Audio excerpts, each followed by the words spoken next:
Alright, hi guys, and welcome to this course on how to make a deep house track. First of all, I will show you how to make a starting template that I always use when I start out.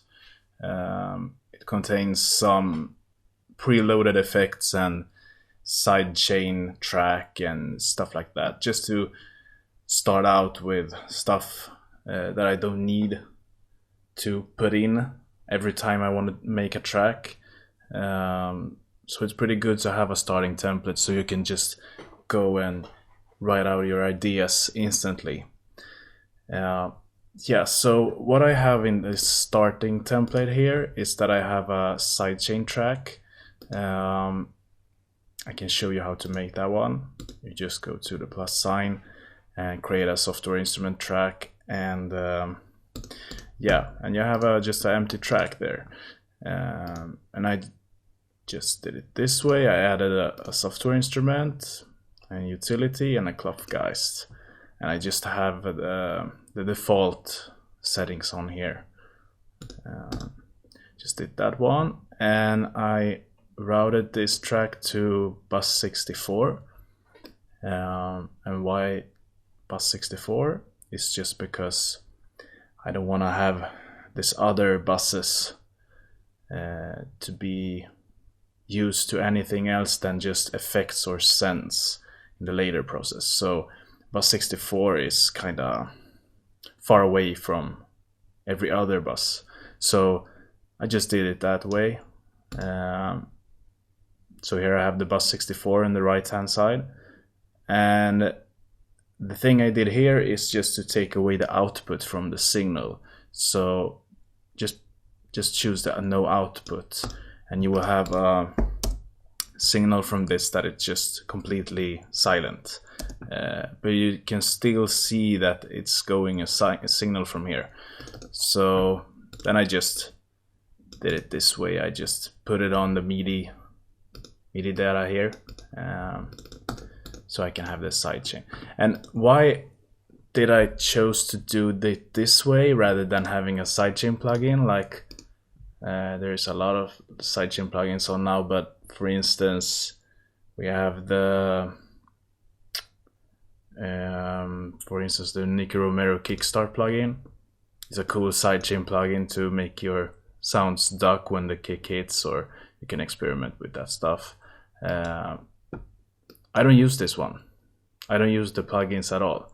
It's just because if I'm going to use a sidechain plugin on every track, say I have like 50 tracks or 50 software instruments or 50 channels, and I have a sidechain plugin on every channel, it will take away a lot of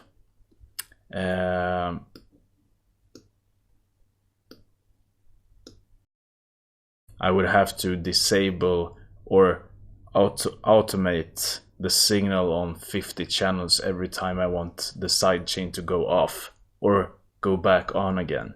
So with this one, you can just choose to have sidechain on if you have the region here, or if you want the sidechain signal to be off, then you just don't have any region here and the sidechain will be not affected on every track.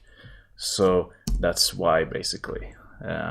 So I always have this one. So say I want sidechain here and not in the intro here, then I just go on and have the sidechain region on here and not here. So that is the first thing that I have in the starting template. Then I have some settings on in this time thing here. I think it defaults with this. This don't give me so much information. I mean, sure, the BPM, it's nice to have, but I'm used to the old Logic time display, so I just have it this way. Here I can see the time, and here the BPM, and here is the MIDI in. So for instance, if I play on my MIDI keyboard, you will see what note I play, and here you also have the CPU and HDD meter, so that is nice to have. For instance, if your computer is slow or getting slow, you can see that, and you can bounce some tracks to audio, for instance, to make the workload a little bit lower. So that's nice to have.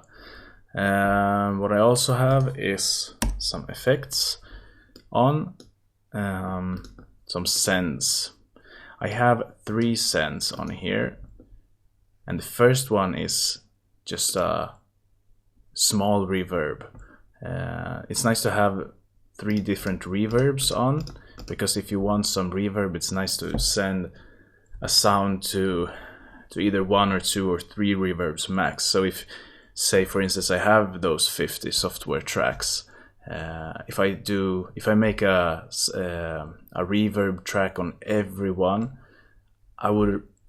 my computer would be rather slow, because you have 50 plugins on every software track just to have the reverb, and you will have different rooms, because a reverb is a room basically. So if, let's say you choose one reverb for one sound and another reverb for another sound, you will have 2 different rooms, and say you will have to do that in 50 times. That would get you 50 rooms. So imagine your track being played in 50 different rooms. That's not good. So that's why I have just 3 reverbs and just use those reverbs. Sometimes I use another reverb on a different track or a specific track, just because I want that, and I don't know, I feel like it needs to have the special reverb, or just I'm lazy. That's the case sometimes too. But I mean, I have a short reverb. Just put the reverb onto max and just get back on the dry signal, so you won't get a dry signal doubled. And then I have EQ on, because I don't want the reverb to have the upper highs and the lows. Basically, it's not good to have the room effect of the reverb in the lows. It can be really messy when you mix it up with all other tracks and channels.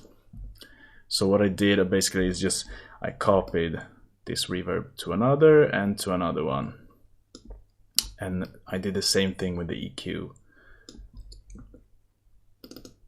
but I changed this thing to a whole verb. So you can see it's just presets on the Space Designer here, and the same thing for this one. A large hall this time. It's the longest verb I have. Did the same thing, up with the reverb and lowered the dry signal. Yeah, and I have the ghost track. It's just the bus 64 that I did before with the sidechain. So that's basically it. And I also have a pre-master. I always start out with a master channel that I just have to set the volume, the overall volume, to max, but don't clip the channel. I don't want this to get in the red and above 0 actually. So first of all, what I do is just have a glue on. This is an awesome plugin for gluing stuff together, and especially for the mastering channel. So I just use the preset called the Glue 2. Just leave it on there. Works pretty good. And then I have a sausage fattener plugin. It's by Data Life. It's a pretty cool plugin. I don't know what it does, but it makes the sound to jump out the speakers a bit. I just use it very, very little here. You see at 4%, and I don't mess with the color at all. Just leave it at 4% on the fatness. So that is that. And I also use the UAD Precision Maximizer. It's a very good limiter from the UAD. I have a UAD Apollo Twin sound card, so you need to have some UAD hardware to have this plugin on. If you don't have the UAD hardware at all, I would recommend you to to have a FabFilter Pro L plugin instead. It's very good, and it sounds really good. I will choose a preset like, I don't know, like natural loudness maybe, and just make the gain go up and make sure that it's not getting too much red in here. So I use that one instead of the UAD, but in this course I will use the UAD for this one. What I also have is some meters. Here is a Vengeance meter. You get it actually for free if you buy some plugins from Vengeance or from RFFX. So it's very good. You can see the stereo field and all the frequency responses, and yeah, you can basically see everything in this plugin.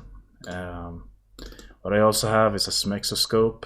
It's a free plugin that you can use to see your track's waveform instantly in real time. So you can see, if, for instance, if you have a kick going too long and the bass goes too much into the kick and they will fight with each other, you will see that here graphically. That helped me a lot of when I have this kind of problems. And then I have a BX meter plugin also. This will show me the volumes when I master the track and make sure that I have the same RMS and dynamic range like the other big track that are released. So that is why I use them, and for the correlation too, so I can see if the track is mono compatible. If it goes to -1, then it's mono compatible, and if it goes away to this side, it will start to get some phasing problems, and we don't want that to occur. So that is that. You can close the mixer window with the X key.